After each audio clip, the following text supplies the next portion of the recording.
Good morning, everybody. I was not gonna do my video right at this precise moment, but I I was driving by and I saw this awesome view that I want to share with you all. I think it's amazing, breathtaking. Look at all of this. Isn't this gorgeous?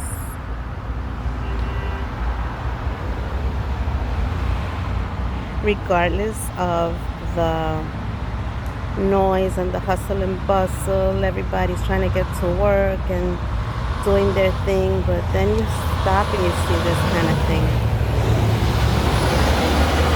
I think this is awesome. Nature at its finest.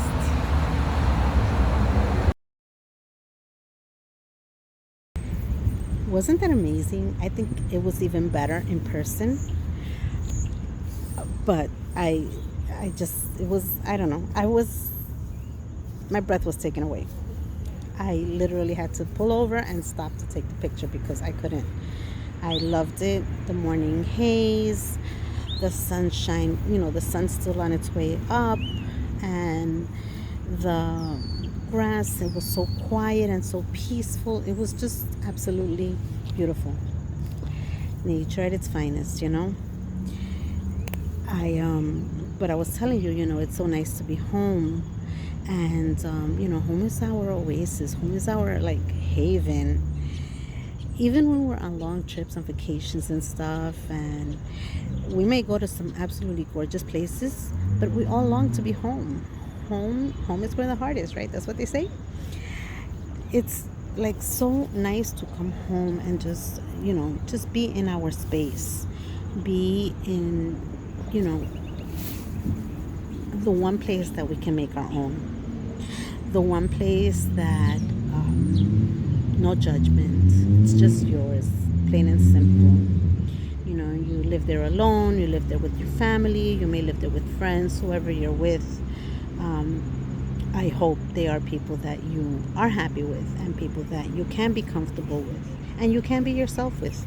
I lived in a bad situation, a couple of times, and I know that those, when you long to be home and home is not a happy place, that's horrible. That's horrible.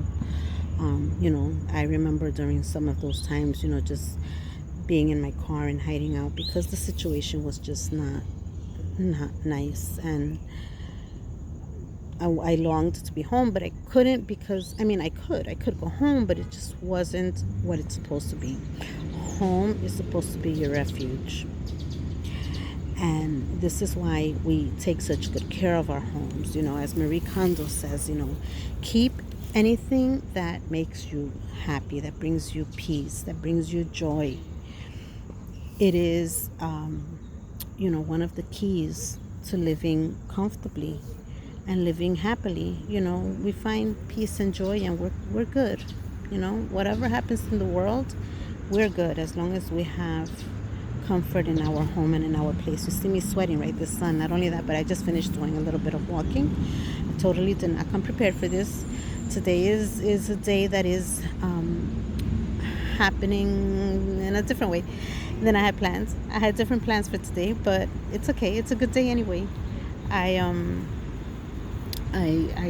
stopped working because I wasn't feeling too well, so I just came back out to get a few things, and I figured I would come over to the park a little bit, and just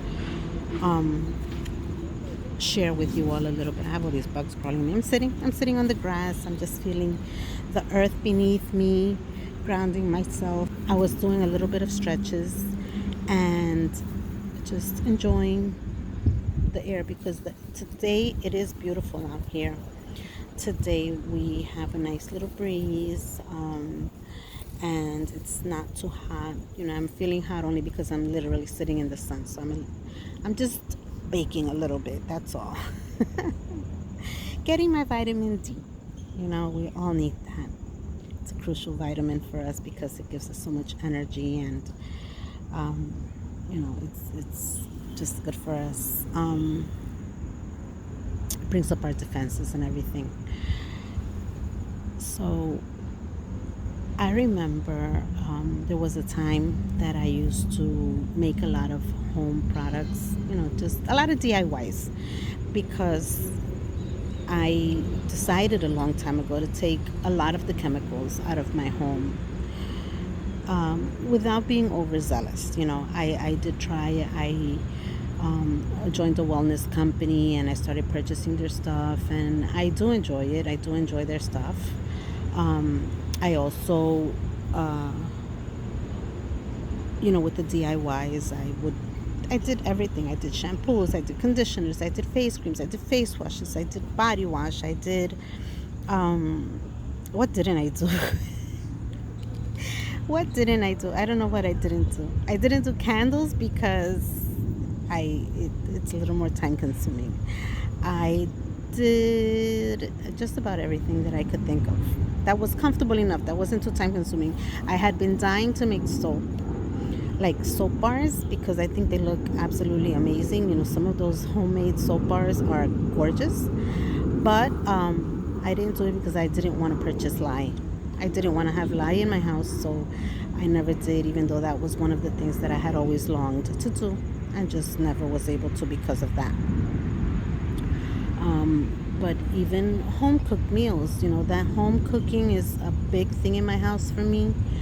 I love to have homemade foods. Like, when I make pancakes, I make pancakes. I don't buy the box. Nothing wrong with the box, other than it has extra preservatives and stuff. It may not be harmful. I don't believe it is. But the homemade kind, it's so much better. And it doesn't really take that much more. It's just measuring and stuff, but it's not really that complicated. Cornbread, I love making cornbread. I've made cakes from scratch. I've made so many things, and it's just so much better than buying store-bought. I mean, there's certain things that I buy from the store. Don't get me wrong. There's a lot of things I buy from the store, and I do buy canned goods to keep them around for emergencies, because canned foods is better. Like, a canned vegetable is better than no vegetable. Fresh vegetable, fresh organic vegetable, way better. But if you're gonna not have it at all, then go with the cans. Cans are great. I also like frozen. Rather than fresh, I get frozen. For certain things that I don't use all the time, I can get frozen, because this way I will not waste my money by throwing the vegetable in the garbage. You can preserve, or even times like when corn is in season, I have taken corn and cut off the kernels and frozen it. There you go, instant frozen corn, and it's even better than what store bought. I think, maybe, I'm not sure entirely.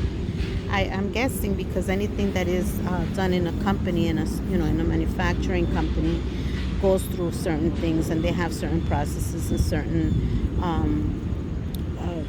standards, that the guidelines that they have to go by. But when you freeze it at home, you literally chuck the corn. Is that how what is chucking anyway? I forgot. Is chucking like peeling it, or is it cutting it? I'll look it up later.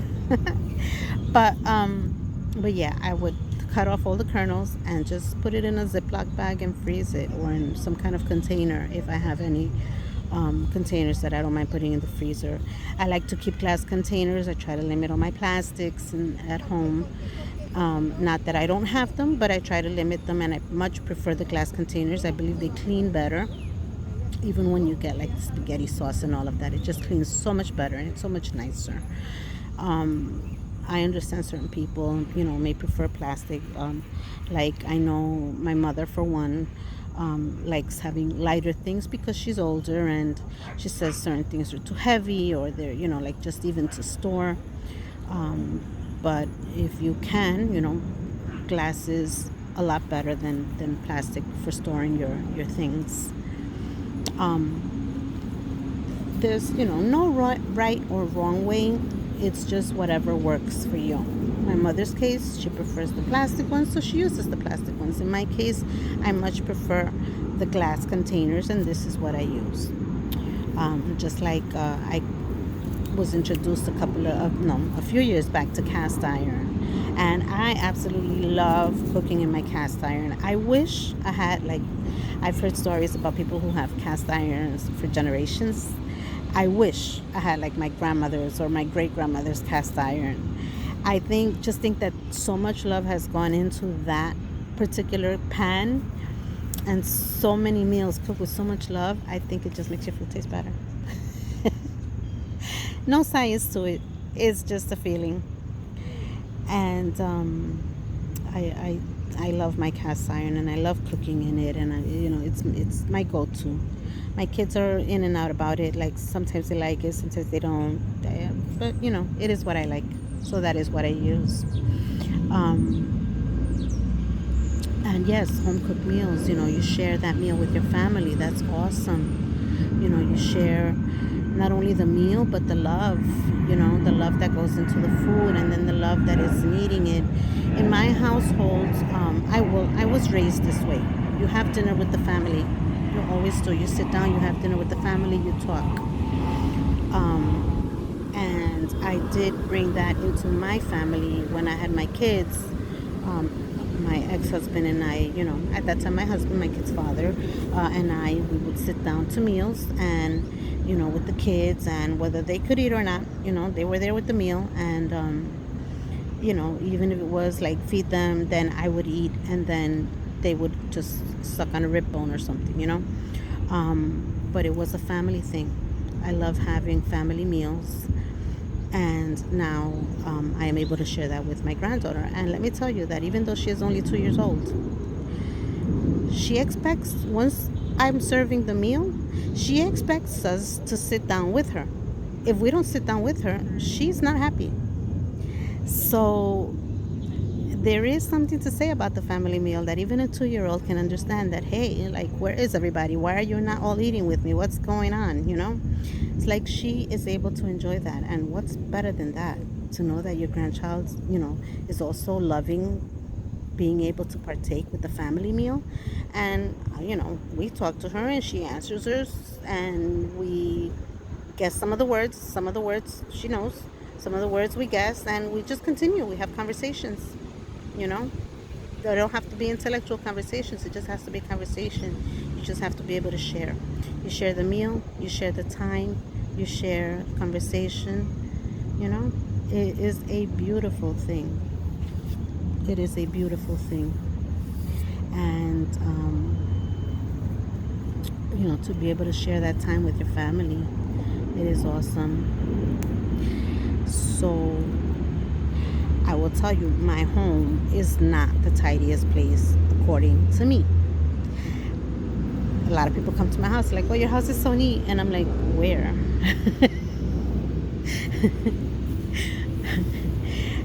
It's not, I don't know, maybe I'm expecting like magazine friendly, like something that you would find in a magazine.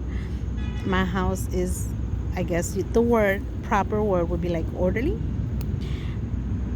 And it's neat. It is neat. I have my own clutter corner.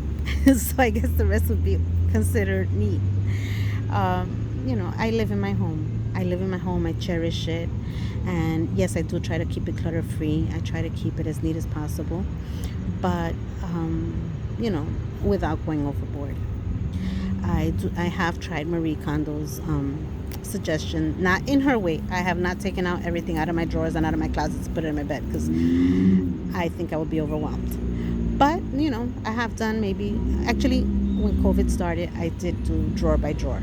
I took one drawer and I emptied it, and I put everything back, and then I started putting things in a certain order so I could start wearing everything and get rid of the things that I don't wear, and just hand them down if I know anybody that can use it, or I put them in those bins, because I would prefer to let it keep being used until you can't use it anymore.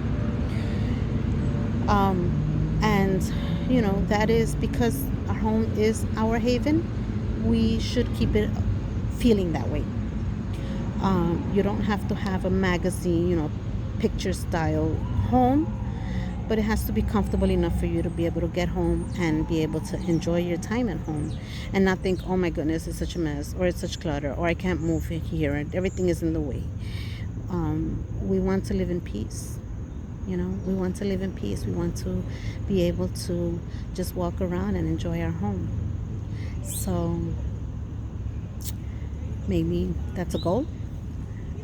My son and I, we did a lot of cleaning once COVID happened. We cleaned the whole house. I took everything out of the linen closet and I rewashed everything, because certain things get thrown to the back and they don't get used or washed again. So I threw out a bunch of stuff, and we just got rid of a lot of clutter.